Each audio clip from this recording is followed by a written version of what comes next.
Constitucionales, un programa auspiciado por la Asociación Argentina de Justicia Constitucional.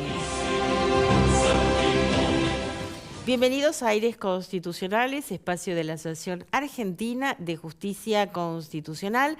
Pueden seguirnos en nuestras redes sociales y encontrar todos nuestros programas en nuestro canal oficial de YouTube. En el marco de una causa en la cual el Superior Tribunal de Justicia de la provincia de Corrientes rechazó un recurso de inaplicabilidad de la ley que había sido solicitado por el progenitor de una niña respecto de quien se había otorgado la adopción plena.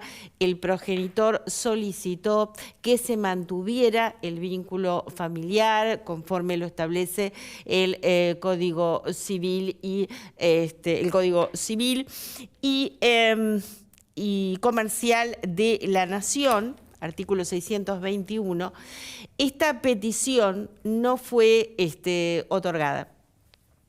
Entonces allí se produjo una omisión que justamente fue lo que motivó que dedujera el recurso de inaplicabilidad de la ley ante el Superior Tribunal. Como el pronunciamiento no fue desfavorable para el progenitor, entonces deduce e interpone el recurso extraordinario federal. Basado en la doctrina de arbitrariedad de sentencias de la Corte. En el caso, la Corte señaló que esta doctrina es aplicable para todas las sentencias en las cuales no haya una fundamentación suficiente que la sustente como acto jurisdiccional válido, porque esto está vinculado con el derecho de defensa en juicio y debido proceso. Que en el caso, la omisión mencionada tenía una directa relación con estas garantías constitucionales mencionadas como vulneradas y que están vinculadas al artículo 18 de la Constitución Nacional. Así las cosas, consideró que debía ser calificada la sentencia como acto jurisdiccional válido en los términos de la doctrina de la arbitrariedad, declarado así por unanimidad, procedente recurso extraordinario federal y dejando sin efecto la sentencia apelada. Ahora vamos a una breve pausa y ya volvemos con más Aires Constitucionales. Aires Constitucionales, un programa auspiciado por la Asociación Argentina de Justicia Constitucional.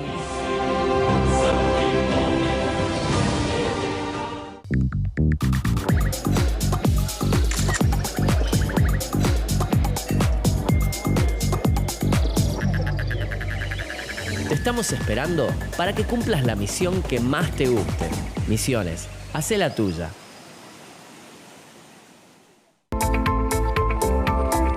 En Vicente López la seguridad siempre fue una prioridad. Tenemos más de 2000 cámaras funcionando y sumamos más patrullas en las calles. Porque cuando de seguridad se trata, no tenemos excusas. Trabajamos para mejorar ayer, hoy y siempre. Vivamos Vicente López.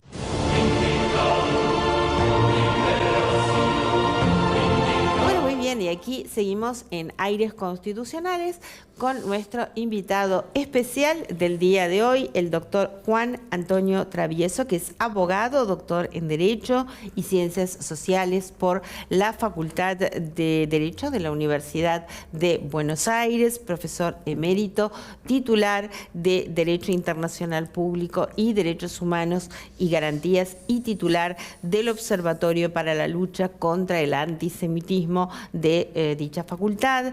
Es premio UNESCO, personalidad destacada de las ciencias jurídicas, así distinguido por la legislatura porteña y doctor honoris causa por la Universidad de México. Bienvenido, doctor. Muchas gracias por la invitación. un honor tenerlo en nuestro programa. Bueno, y ya lo vamos a ir teniendo en varios programas. Nuestro primer programa en que anunciamos hablar de derechos humanos resultó ser una introducción a la realidad que estamos transitando desde la humanidad, o sea, toda la humanidad, más allá de los países y de las regiones en particular. Y bueno, así que vamos a ir como atomizando, si usted me permite, los temas porque son muy amplios y para no disgregarnos demasiado. Usted es titular del Observatorio para la Lucha contra el Antisemitismo de la Facultad de Derecho de la Universidad de Buenos Aires y además profesor titular de Derecho Internacional Público y Derechos Humanos y Garantías. Bueno, a ver, estamos viviendo un momento muy especial en la historia, digamos. Esta cuestión de la situación particular de Israel y de las distintas posiciones de todos los países, ¿no? De la Unión Europea, de Estados Unidos, bueno, y el resto, ¿no es cierto?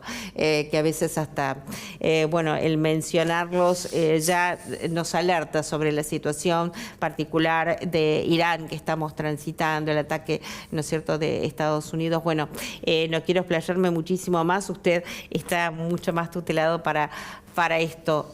Primero, una breve descripción de su mirada del momento en particular que está viviendo la humanidad. Que hasta se habla del peligro de una tercera guerra mundial. Algunos entendidos dicen que este es un nuevo formato, que ya estamos en la tercera guerra mundial. Bueno, lo dejo a usted. Es muy complejo, pero también forma parte de todo este tema de mi historia personal. Bien. Porque yo en el año 2000 fui becado a Israel. Ajá. Y fui becado a Israel a un lugar que es como si fuera la academia, como si fuera el Stanford, ¿no?, de los judíos, que se llama Yad Vashem. Yad Vashem es un lugar increíble donde está, digamos, hay un pasillo, hay una especie de jardín en donde están los monumentos de todos aquellos que han luchado contra los nazis y contra todos esos temas, los muertos, etcétera. Y luego tiene una enorme biblioteca y estuve ahí un largo tiempo estudiando y ahí tuve, digamos, la formación absoluta. Éramos bastantes argentinos, pero los argentinos después, los argentinos somos muy particulares, muy particulares. Entonces, bueno, los argentinos a veces preferían irse, no los quiero criticar a mis colegas, pero preferían irse de turismo, qué sé yo. Yo me sentía emocionado, porque estábamos muy cerca de Jerusalén, y uno iba a Jerusalén, cuando uno entra en Jerusalén siente como una vibración muy especial. Una mística, ¿no? Una mística enorme, y sobre todo desde la ventana de Yad Vashem yo veía el Monte de los Olivos, estaban los olivos ahí. Y ahí directamente fue algo interesante porque nos fuimos quedando muy pocos. Y entonces, bueno, ¿y ahora cómo sigue esta historia? Faltaba mucho para que terminara. Entonces me compré un talonario de esos de apuntes y empecé a tomar nota de las clases. Bueno, el trabajo fue así porque generé prácticamente, tomando apuntes de las clases de unos profesores sensacionales, estuve, digamos, tomando apuntes, se transformaron en un texto escrito a mano, con letra cursiva, no letra de imprenta, porque yo le critico mucho a los alumnos que escriben con letra de imprenta. No, letra cursiva, con letra cursiva, y se formaron cerca de 200 páginas que había escrito.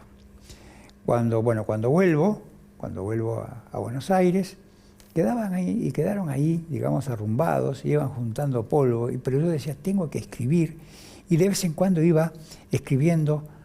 Claro, porque iba entrando en distintos temas, porque todos los temas de la historia judía son temas muy intensos. Los temas bíblicos son terriblemente intensos, porque uno habla de Moisés, de las distintas acciones que existen, de Jesús. Todo lo que es judeo-cristiano es muy era extraordinario, porque Jesús era un enorme, inmenso judío que iba a las sinagogas. Incluso hay una historia que está contado que él había ido a Jerusalén con su mamá y su papá, María y José, Sí. y era chico, porque uno sí piensa en judío y piensa en Jesús, y piensa en Jesús con la barba. No, pero no piensa que puede ser un adolescente. Fue un adolescente, Claro era un que sí. adolescente y fue a Jerusalén. Y entonces estaba, y de golpe desapareció. Y su mamá y su papá, como corresponde con cualquier chico, no sabían. Recién apareció a las 2 horas. Y entonces le dijeron, le dijo María, ¿a dónde estuviste, Jesús? Y Jesús le contestó, estuve con el Señor en la sinagoga. O sea que no es Todas fácil. sus respuestas eran tan conmovedoras. Era, sin dudas, Jesús y- tenía eso. sí. Y era enormemente estructurado como judío.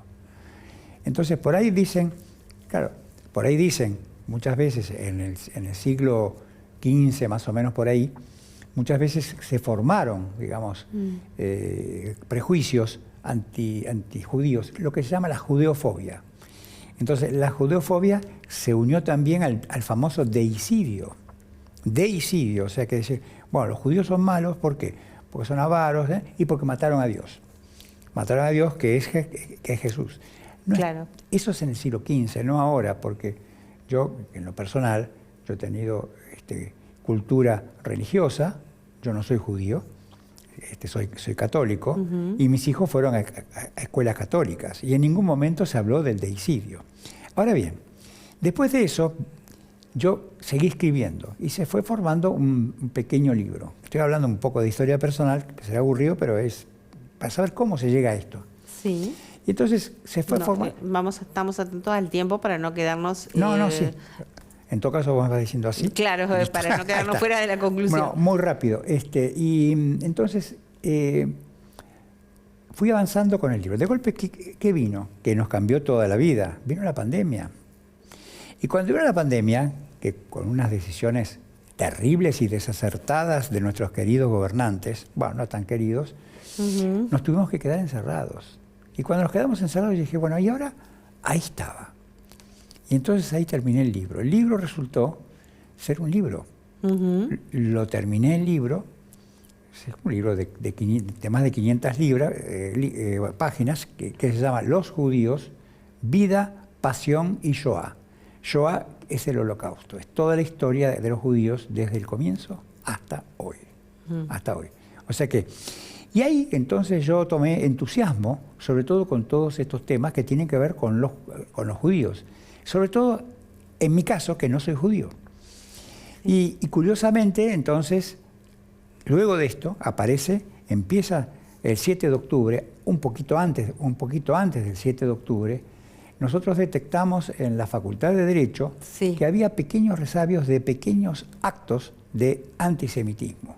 Ajá. Que no eran muchos actos de antisemitismo, pero eran pocos. Entonces, a mí se me ocurrió estructurar, solicitar que la facultad Claro. nos autorizara a realizar el observatorio. Curiosamente, cuando iniciamos con Pero qué olfato el suyo, doctor, porque Sí, porque no sé, porque apareció el 7 de octubre. El 7 de octubre que fue terrible. fue terrible. Fue terrible. Y ya el libro estaba y fue presentado por la gente de la DAIA, AMIA, etcétera, ¿no? Sí. Porque también Argentina tiene mucho que ver, porque uno de los más importantes, digamos, intelectuales judíos es el doctor Hellblum, que ha trabajado para la definición del antisemitismo. Argentina ha actuado mucho para la definición del antisemitismo, que se ha tomado como un elemento clave. Entonces, a partir de ahí... ¿Qué es ser un antisemita? Bueno, un antisemita es aquella persona que toma, digamos, para definir bien el antisemita,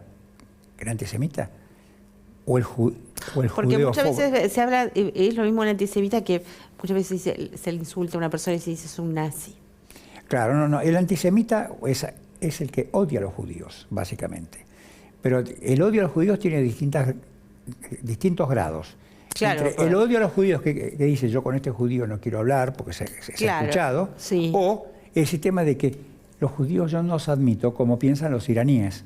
Los iraníes Que hay que exterminarlos. Hay que claro, exterminarlos. o sea, el antisemitismo va del que no trata, por ejemplo, Exterminarlos judíos, por completo. hasta el que quiere al que los quiere exterminar. del mundo. Los quiere exterminar porque no son seres humanos, no son tratados como seres humanos. Incluso hay muchos dibujos de la Edad Media en donde se los pone como directamente en la época de la judeofobia como elementos negativos. Ahora, lo que sucede es que, curiosamente, cuando estructuramos el observatorio... Ahora, perdón, quiero profundizar en este tema. ¿Negativos por qué? ¿De qué los culpan concretamente? Además de ver de esta cuestión que decimos de referencia de haber matado a Jesús, puede ser una... Avaros, siempre los ponen como los avaros, o sea, los que manejan todos los grandes capitales. Hay incluso un texto que es siniestro, que se llama el libro Las Tablas de Sión, en donde precisamente ahí se establecen todas las instrucciones y todos los malos actos de los judíos. Un instrumento terriblemente negativo hacia los judíos. Cuando los judíos simplemente se han defendido como han podido. O sea, han sido siempre perseguidos en todos lados. Ni hablar de la persecución de los nazis. Claro, pero supongamos, el ser avaro es una condición personal. ¿Qué mal harían? Sí, pero después... ¿Qué sería lo negativo a la sociedad? Sí, no solamente lo colocan como avaros, sino que también los identifican en dibujos, con esas narices encorvadas, con esos aspectos, con esas uñas, con esas manos afiladas, con uñas. O sea, los van transformando como en fieras. O sea, eso es lo que se va formando en la sociedad. Yo sigo discúlpame la ignorancia, yo sigo sin entender cuál es el daño concreto que, o sea, en cuestión racional, ¿por qué? Es que no es racional. No es el odio. ¿Cuál es el daño específico el odio no es racional, que se les atribuye, por así decir? Sí, no, el odio no es racional, porque directamente cuando se los va exterminando, se los va separando en grupos absolutamente, digamos, no conectados con la sociedad, en verdaderos guetos. O sea, el gueto no es un invento solamente de los nazis, sino que el gueto ya existía en distintas ciudades que, digamos, eran como aldeas especiales. Se los colocaba, se los estructuraba a los judíos en aldeas especiales, que no tenían contacto con el resto. O sea, se los separaba, como se hizo específicamente con los guetos. Me acuerdo que en una oportunidad, no sé cómo andamos de tiempo. Nos falta poquito y yo no quisiera cerrar antes de que concluyamos, doctor, que nos faltan 4 minutos. Una idea muy breve. Sí, de la finalidad que tiene el observatorio. No, pero antes de la finalidad, me invitan a dar unas conferencias a Varsovia. Bien. Y ahí me relaciono con un funcionario muy importante de Varsovia que me llevó a ver unos instrumentos que habían sido rescatados de la época de los judíos. Entonces yo miro por la ventana y veo un campo que parecía como un campo de golf, lindísimo, todo con un jardín. Le digo, qué lindo, ¿esto es un jardín? No, esto era el gueto de Varsovia. O sea, el gueto fue destruido por completo. O sea, volviendo al observatorio entonces, el observatorio tiene una serie enorme de tareas. Por ejemplo, estoy recordando una actividad de la semana pasada, porque cuando uno busca también las actividades de antisemitismo, también lo tiene que buscar hoy en día, como hablamos hace poquito, de la tecnología. Entonces, claro, los sesgos que aparecen en los distintos elementos de Internet. Y ahí se hacen estudios, porque se puede perfectamente hacer estudios. La semana pasada hicimos una reunión fomentada por el observatorio, en donde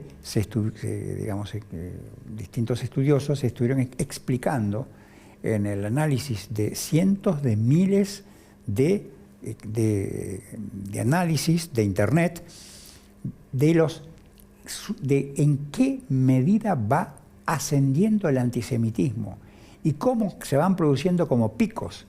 Por ejemplo, hay un pico antes del 7 de octubre, hay un determinado pico. Después del 7 de octubre empieza a ascender, porque ahí la gente empieza a hablar mal de los judíos. Luego del 7 de octubre baja, y en esta última etapa, cuando se producen las acciones de Irán y todo lo demás, vuelve a subir. Pero en porcentajes... El antisemitismo vuelve a subir. Sí, el antisemitismo. Son en porcentajes que están estructurados y estudiados pero al milímetros, en cantidades exactas. Entonces, en la Argentina se ha notado que va subiendo en porcentajes.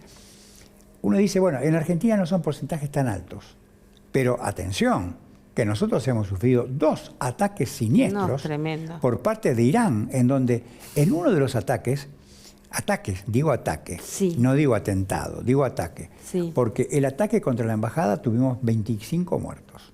Y el ataque contra la AMIA, que a mí me pasa que cuando voy a la AMIA o a la DAIA, me emociona muchísimo porque es terrible, ahí tuvimos 85 muertos. Sí, sí, o sea, horroroso. nosotros hemos sufrido un ataque enorme. O sea, la Argentina no es anexo. Ahora, curiosamente, nosotros, y quién sabe a usted le ha pasado cuando era niña, yo en mi vida nunca he notado un acto de antisemitismo ni en mi familia ni en las personas cercanas. No. Nunca he notado un comentario tampoco, un comentario que fuera, no estés con él porque es judío.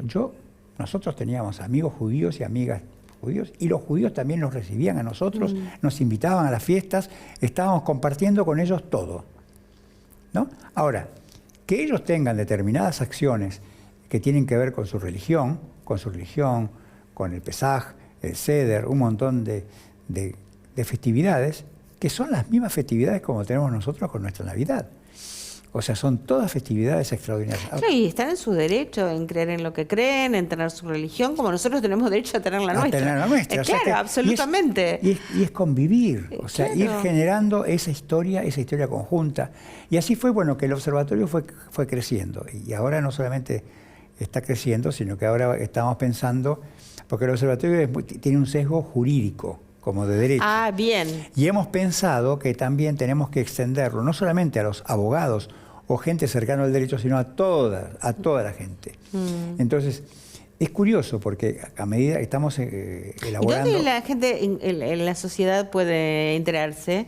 Directamente entra al Observatorio para la Lucha contra el Antisemitismo, Facultad de Derecho, y ahí está todo. Observatorio para Incluso la lucha contra el antisemitismo, Facultad de Derecho UBA. Y hay publicaciones y todo. Y ahora estamos estableciendo, que surgió prácticamente como un elemento para poderle dar un sentido nacional, y no solamente de abogados, porque si no parece como si fuera sectario nada más que Claro. de los abogados.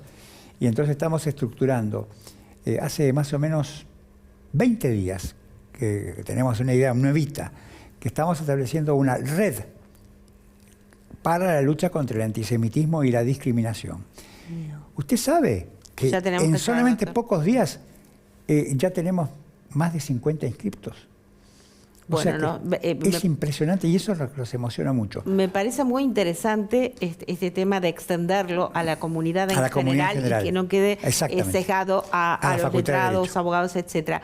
Vamos a seguir desarrollando este tema y otros vinculados con los derechos humanos de la mano del doctor Juan Antonio Travieso, que es para nosotros realmente un honor. Hoy lo tenemos que despedir. Muchas gracias. Hasta nuestro próximo programa. Nos despedimos, como siempre, aquí por Metro.